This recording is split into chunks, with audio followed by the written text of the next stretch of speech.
आगे बढ़ो। राम कृष्ण हरी, राम कृष्ण हरी। हर्षवर्धन पाटलांचा हर्षवर्धन पाटलांचा बोला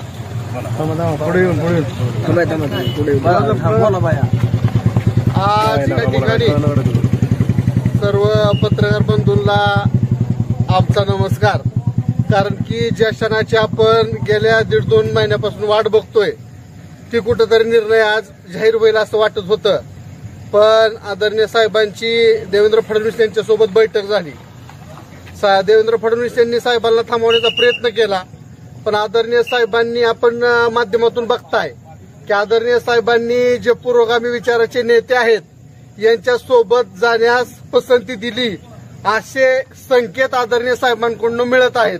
त्याच्यामुळं येणाऱ्या 2-3 दिवसामध्ये आदरणीय हर्षवर्धनजी पाटील साहेब जो सर्वसामान्य जनतेचा रेटा आहे, शेतकरी असल, युवा वर्ग असल, कष्टकरी असल, की 2024 ची निवडणूक आदरणीय हर्षवर्धनजी पाटील साहेब यांनी तुतारी चिन्हावरती लढावी यासाठी सर्वसामान्य जनता आग्रही आहे.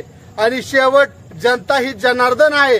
त्यामुळे आदरणीय साहेब येत्या 2 दिवसामध्ये आपला निर्णय जाहीर करतील व आदरणीय शरदचंद्रजी पवार साहेब यांच्या सोबत जाऊन तुतारी या चिन्हावरती इंदापूरची विधानसभाची जागा लढवतील असा आम्हा कार्यकर्त्यांना ठाम विश्वास आहे. रामकृष्ण हरी, रामकृष्ण हरी, रामकृष्ण हरी।